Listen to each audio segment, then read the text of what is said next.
शरीर से निकल चुकी थी आत्मा, फिर भी श्री कृष्ण यमलोक से खींच लाए इन 9 लोगों के प्राण। महाभारत को केवल कौरव और पांडव का युद्ध ही नहीं माना जाता, बल्कि श्री कृष्ण के चमत्कारों के लिए भी याद किया जाता है। अर्जुन की चौथी पत्नी नागन्या उलूपी थी। नियम के अनुसार जब द्रौपदी युधिष्ठिर के कक्ष में थी तो अर्जुन ने गलती से उनके कक्ष में चला गया था।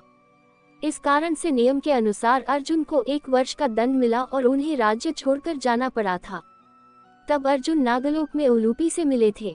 इससे पहले अर्जुन की तीसरी पत्नी चित्रांगदा से एक पुत्र हुआ जिसका नाम बभ्रुवाहन रखा गया, लेकिन अर्जुन को नहीं पता था कि बभ्रुवाहन उसका पुत्र है। अश्वमेध यज्ञ के दौरान जब पांडवों ने घोड़ा छोड़ा तो घोड़ा जाते जाते मणिपुर राज्य में पहुंचा, जहां पर मणिपुर राज्य के राजा बभ्रुवाहन ने घोड़े को पकड़ लिया। इसके बाद अर्जुन भी वहां पहुंचे, जहां दोनों के बीच युद्ध हो गया। तब बभ्रुवाहन ने कामाख्या देवी का अस्त्र उठाकर अर्जुन का सिर धड़ से अलग कर दिया। इस घटना के बाद नागन्या उलूपी को ज्ञात हुआ कि अर्जुन अपने पुत्र के हाथों मारा जा चुका है। उलूपी घटनास्थल पर प्रकट हुई और अर्जुन के लिए विलाप करते हुए मदद के लिए प्रार्थना करने लगी। उलूपी की प्रार्थना श्री कृष्ण तक पहुंची और कृष्ण उस जगह पर प्रकट हुए। अर्जुन की मृत अवस्था पर पड़े देखकर श्री कृष्ण ने उलूपी से नागलोक से नागमणि लाने के लिए कहा। नागमणि और अपनी शक्तियों का प्रयोग करते हुए श्री कृष्ण ने अर्जुन का सिर धड़ से जोड़कर उन्हें फिर से जीवित कर दिया। अश्वत्थामा को जब अपने पिता द्रोणाचार्य की मृत्यु का समाचार मिला तो अश्वत्थामा को बहुत क्रोध आया और उसने क्रोध में आकर पांडवों की तरफ ब्रह्मास्त्र चला दिया। श्री कृष्ण ने जब ब्रह्मास्त्र को पांडवों की तरफ आते हुए देखा तो उन्होंने ब्रह्मास्त्र को वापस अश्वत्थामा की तरफ मोड़ दिया। ये देखकर अश्वत्थामा घबरा गया और उसने अपनी जान बचाने के लिए ब्रह्मास्त्र को अभिमन्यु की पत्नी उत्तरा के गर्भ की ओर मोड़ दिया। उत्तरा के गर्भ में एक अभिमन्यु का शिशु पल रहा था। ब्रह्मास्त्र के प्रभाव से उस शिशु की मृत्यु हो गई। ये देखकर भगवान कृष्ण ने उस शिशु को फिर से जिंदा कर दिया और आगे जाकर इस शिशु ने राजा परीक्षित के रूप में पांडवों का शासन संभाला। पुनर्दत्त संदीपनी ऋषि के पुत्र थे। श्री कृष्ण और उनके भाई बलराम ने गुरु संदीपनी के आश्रम में ही शिक्षा ग्रहण की थी। जब शिक्षा समाप्त हुई तो श्री कृष्ण ने गुरु संदीपनी और उनकी पत्नी ने गुरु दक्षिणा में कुछ मांगने को कहा। तब शोक में डूबे माता पिता ने श्री कृष्ण से उनके पुत्र पुनर्दत्त को लौटाने के लिए कहा। वास्तव में पुनर्दत्त एक दुर्घटना में मर चुका था। तब श्री कृष्ण ने गुरु पिता और गुरु माता की गुरु दक्षिणा देने का वचन दिया और यमलोक में यमराज के पास पुनर्दत्त के प्राण लेने चल दिए। यमराज ने जगत के पालनहार को अपने सामने देखा तो उन्हें नमन करते हुए पुनर्दत्त के प्राण लौटा दिए।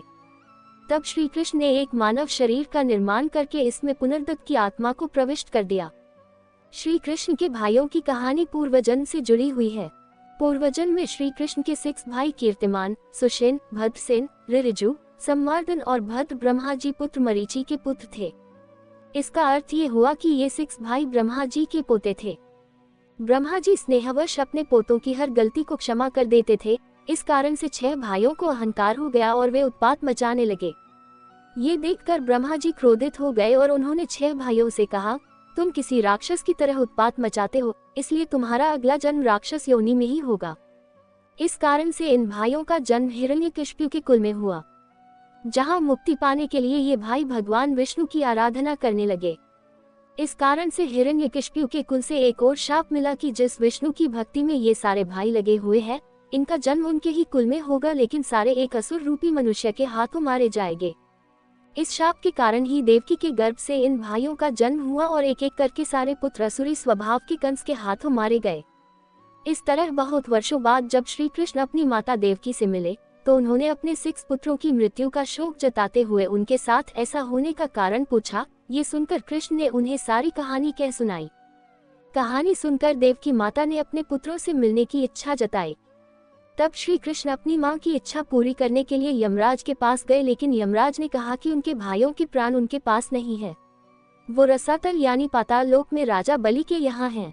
तब श्री कृष्ण पाताल लोक में गए और अपने भाइयों की आत्माओं को वहां से वापस लाकर सूक्ष्म शरीरों में प्रविष्ट किया और देवकी माता से मिलवाकर मोक्ष प्रदान किया।